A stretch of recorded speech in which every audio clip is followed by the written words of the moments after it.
ನಮಸ್ಕಾರ, ನ್ಯೂಸ್ ಬಾಕ್ಸ್ಗೆ ಸ್ವಾಗತ. ಸ್ನೇಹಿತರೆ, ಈ ಬಾರಿ ಮೊದಲ ವಾರದ ಎಲಿಮಿನೇಷನ್ ಅಂತ ಎಲ್ಲರ ಚಿತ್ತ ಇರುವಂಥದ್ದು. ಈ ಬಾರಿ ಯಾರು ಹೋಗ್ತಾರೆ? 9 ಜನ ನಾಮಿನೇಟ್ ಆಗಿರುವಂಥದ್ದು. ಈ ಪೈಕಿ ಬಿಗ್ ಬಾಸ್ ಮನೆಯಿಂದ ಆಚೆ ಹೋಗೋರು ಯಾರು ಅನ್ನುವಂಥ ಕ್ಯಾಲ್ಕುಲೇಷನ್ ಈಗಾಗಲೇ ನಡೀತಾ ಇದೆ. ಸೊ ಎಲ್ಲರೂ ಕೂಡ ಇವತ್ತು ಕಿಚ್ಚನ ಮೊದಲ ಪಂಚಾಯಿತಿಗೆ ಕಾಯ್ತಾ ಇದ್ದಾರೆ. ಸೊ ಬಿಗ್ ಬಾಸ್ ಮನೆಯಲ್ಲಿ ಇಷ್ಟು ದಿನಗಳ ಕಾಲ ಸ್ವರ್ಗ ನರಕ ಅನ್ನುವಂಥ ಕೆಟಗರಿ ಇತ್ತು. ಸೊ ಅಲ್ಲಿ ಯಾರು ಕ್ರೂರವಾಗಿ ನಡ್ಕೊಂಡ್ರು, ಯಾರು ಮಿತಿ ಮೀರಿದ್ರು, ಅವರಿಗೆಲ್ಲರಿಗೂ ಕೂಡ ಇವತ್ತು ಕಿಚ್ಚ ಕಿವಿ ಹಿಂಡುವಂಥ ಕೆಲಸವನ್ನ ಮಾಡ್ತಾರೆ. ಅದರ ಜೊತೆಗೆ ಟಾಸ್ಕ್ಗಳಲ್ಲಿ ಆಡಿ ಬಿಗ್ ಬಾಸ್ ಮನೆಯಲ್ಲಿ ಒಳ್ಳೆ ರೀತಿಯಲ್ಲಿ ಇದ್ದಂತಹ ಸ್ಪರ್ಧಿಗೆ ಕಿಚ್ಚನ ಚಪ್ಪಾಳೆ ಕೂಡ ಸಿಗುತ್ತೆ. ಸೊ ಇದರ ಬಗ್ಗೆ ಈಗ ಸಿಕ್ಕಾಪಟ್ಟೆ ಚರ್ಚೆ ಆಗ್ತಾ ಇರುವಂಥದ್ದು. ಹಾಗಾದ್ರೆ ಬಿಗ್ ಬಾಸ್ ಮನೆಯಿಂದ ಇವತ್ತು ಅಥವಾ ನಾಳೆ ಯಾರು ಆಚೆ ಹೋಗ್ತಾರೆ? ಜೊತೆಗೆ ಸಂಕಷ್ಟಕ್ಕೆ ಬಿಗ್ ಬಾಸ್ ಇದೀಗ ಸಿಲುಕಿರುವಂಥದ್ದು. ಶೋ ವಿರುದ್ಧ ಮಾನವ ಹಕ್ಕುಗಳ ಆಯೋಗ ದೂರು ಕೂಡ ಕೊಟ್ಟಿರುವಂಥದ್ದು. ಸ್ನೇಹಿತರೆ, ಅಂದರೆ ಶೋ ವಿರುದ್ಧ ಮಹಿಳಾ ಆಯೋಗ ಮಾನವ ಹಕ್ಕುಗಳ ಆಯೋಗಕ್ಕೆ ಇದೀಗ ದೂರನ್ನು ಕೊಟ್ಟಿರುವಂಥದ್ದು. ಅಷ್ಟಕ್ಕೂ ಬಿಗ್ ಬಾಸ್ ಮನೆಯಲ್ಲಿ ಮಹಿಳೆಯರಿಗೆ ಏನಾಯಿತು, ಇವೆಲ್ಲದರ ಬಗ್ಗೆ ಕಂಪ್ಲೀಟ್ ಮಾಹಿತಿಯನ್ನು ಹೇಳ್ತೀವಿ. ಅದಕ್ಕಿಂತ ಮುಂಚೆ ನಮ್ಮ ಚಾನಲನ್ನು ತಪ್ಪದೇ ಸಬ್ಸ್ಕ್ರೈಬ್ ಮಾಡಿ. ಸ್ನೇಹಿತರೆ, ಬಿಗ್ ಬಾಸ್ ಕನ್ನಡ 11 ಕಾರ್ಯಕ್ರಮ ಆರಂಭ ಆಗಿ 5 ದಿನಗಳು ಕಳೆದಿದೆ. ಸೊ ಅಷ್ಟು ಬೇಗ ಬಿಗ್ ಬಾಸ್ ಕನ್ನಡ 11 ಕಾರ್ಯಕ್ರಮ ವಿವಾದದ ಕೇಂದ್ರ ಬಿಂದುವಾಗಿದೆ. ಒಂದು ಕಡೆ ಚೈತ್ರ ಕುಂದಾಪುರ ಆಗಿರ್ಬೋದು, ಇನ್ನೊಂದು ಕಡೆ ಲಾಯರ್ ಜಗದೀಶ್ ಆಗಿರ್ಬೋದು, ಹೀಗೆ ಎಲ್ಲದರ ಬಗ್ಗೆ ಚರ್ಚೆ ಆಗ್ತಾ ಇದೆ. ಜೊತೆಗೆ ಈಗ ಬಿಗ್ ಬಾಸ್ಗೂ ಕೂಡ ಒಂದು ವಿವಾದ ಆಗಿರುವಂಥದ್ದು. ಸೊ ಬಿಗ್ ಬಾಸ್ ಶೋ ವಿರುದ್ಧ ಮಹಿಳಾ ಆಯೋಗಕ್ಕೆ ಹಾಗೆ ಮಾನವ ಹಕ್ಕುಗಳ ಆಯೋಗಕ್ಕೆ ದೂರನ್ನು ಸಲ್ಲಿಕೆ ಮಾಡಲಾಗಿದೆ. ಸೊ ಬಿಗ್ ಬಾಸ್ ಮನೆಯಲ್ಲಿ ಮಹಿಳಾ ಸ್ಪರ್ಧಿಗಳ ಖಾಸಗಿತನಕ್ಕೆ ಧಕ್ಕೆ ಆಗಿದೆ ಅಂತ ಮಹಿಳಾ ಆಯೋಗಕ್ಕೆ ಪತ್ರದ ಮೂಲಕ ವಕೀಲೆ ಒಬ್ಬರು ದೂರನ್ನು ಕೊಟ್ಟಿದ್ದಾರೆ. ಇನ್ನು ಇದೇ ಶೋನಲ್ಲಿ ಮಾನವ ಹಕ್ಕುಗಳ ಉಲ್ಲಂಘನೆ ಆಗ್ತಿದೆ ಅಂತ ರಾಜ್ಯ ಮಾನವ ಹಕ್ಕುಗಳ ಆಯೋಗಕ್ಕೆ ದೂರು ಸಲ್ಲಿಕೆ ಆಗಿರುವಂಥದ್ದು. ಸ್ನೇಹಿತರೆ, ಸೊ ಕಲರ್ಸ್ ಕನ್ನಡ ವಾಹಿನಿಯಲ್ಲಿ ಖ್ಯಾತ ಚಲನಚಿತ್ರ ನಟ ಸುದೀಪ್ ಅವರು ನಿರೂಪಣೆ ಮಾಡುವಂಥ ಬಿಗ್ ಬಾಸ್ 11 ಕಾರ್ಯಕ್ರಮದಲ್ಲಿ ಮಹಿಳೆಯರು ಹಾಗೆ ಪುರುಷ ಸ್ಪರ್ಧಿಗಳು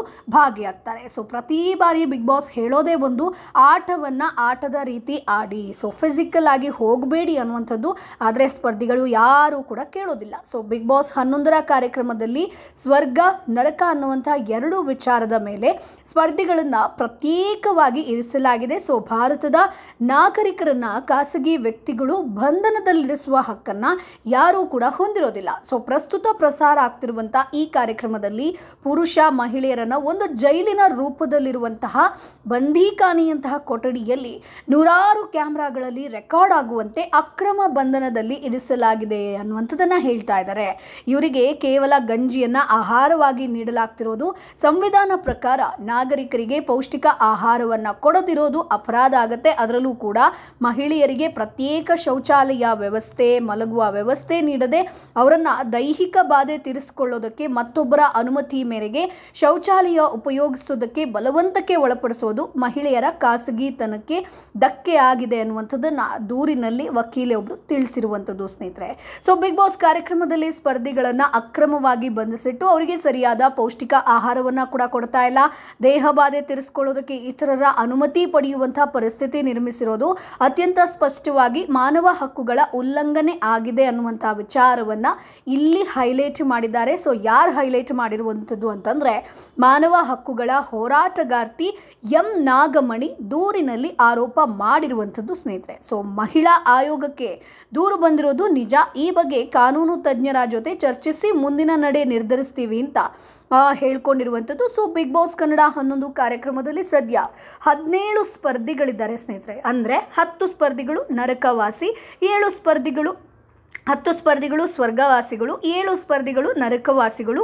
ಸೊ ಸ್ವರ್ಗದಲ್ಲಿ ಯಮುನಾ, ಶ್ರೀನಿಧಿ, ಭವ್ಯ ಗೌಡ, ಗೌತಮಿ ಜಾಧವ್, ಲಾಯರ್ ಜಗದೀಶ್, ತ್ರಿವಿಕ್ರಮ್, ಓಗ್ರಂ ಮಂಜು, ಐಶ್ವರ್ಯ ಸಿಂಧೋಗಿ, ಹಂಸ, ಧರ್ಮಕೀರ್ತಿರಾಜ್, ಧನರಾಜ್ ಆಚಾರ್ಯ ಇದ್ದಾರೆ. ನರಕ ಅಂತ ನೋಡಿದಾಗ ಮಾನಸ, ಅನುಷಾ ರೈ, ಮೋಕ್ಷಿತಾ ಪೈ, ರಂಜಿತ್, ಗೋಲ್ಡ್ ಸುರೇಶ್, ಶಿಶಿರ್ ಶಾಸ್ತ್ರಿ, ಚೈತ್ರ ಕುಂದಾಪುರ ಇದ್ದಾರೆ ಸ್ನೇಹಿತರೆ. ಸೊ ಹಾಗಾಗಿ ಈ ಬಾರಿ ಬಿಗ್ ಬಾಸ್ನ ಮೊದಲ ವಾರದ ಎಲಿಮಿನೇಷನ್ ಅಂತ ಬಂದಾಗ ಸಾಕಷ್ಟು ಜನ ಹೇಳುವಂಥದ್ದು ಈ ಬಾರಿ ಎಲಿಮಿನೇಷನ್ ನಡೆಯೋದಿಲ್ಲ ಅನ್ನುವಂಥ ವಿಚಾರವನ್ನು. ನಡೆದ್ರೂ ಕೂಡ ಲಾಯರ್ ಜಗದೀಶ್ ಆ್ಯಕ್ಚುಲಿ ಹೋಗಬೇಕು, ಬಟ್ ಅವ್ರು ಹೋಗೋದಿಲ್ಲ. ಯಾಕಂತಂದರೆ ಬಿಗ್ ಬಾಸ್ಗೆ TRP ಕಂಟೆಂಟ್ ಇರುವಂಥದ್ದೇ ಈಗ ಪ್ರಸ್ತುತ ಲಾಯರ್ ಜಗದೀಶ್. ಯಾಕಂತಂದರೆ ಲಾಯರ್ ಜಗದೀಶ್ ಆಚೆ ಹೋದರು ಅಂತಂದರೆ ಮತ್ತೆ ಮನೆ ಸೈಲೆಂಟ್ ಆಗುತ್ತೆ, ಎಲ್ಲರೂ ಕೂಡ ಅಂಡರ್ಸ್ಟ್ಯಾಂಡಿಂಗಲ್ಲಿ ಜೊತೆಗೆ ಇರಬಹುದು. ಹಾಗಾಗಿ ಅಲ್ಲಿ ಲಾಯರ್ ಜಗದೀಶ್ ಹುಳಿ ಹಿಂಡುವವರು ಒಬ್ಬರು ಇರಲೇಬೇಕು, ಜಗಳ ಎಬ್ಸೋರು ಇರಲೇಬೇಕು. ಸೊ ಹಾಗಾಗಿ ಲಾಯರ್ ಜಗದೀಶ್ ಆಗಿರ್ಬೋದು, ಮಂಜು ಆಗಿರ್ಬೋದು, ಅದಾದಮೇಲೆ ಚೈತ್ರಾ ಕುಂದಾಪುರ ಆಗಿರ್ಬೋದು,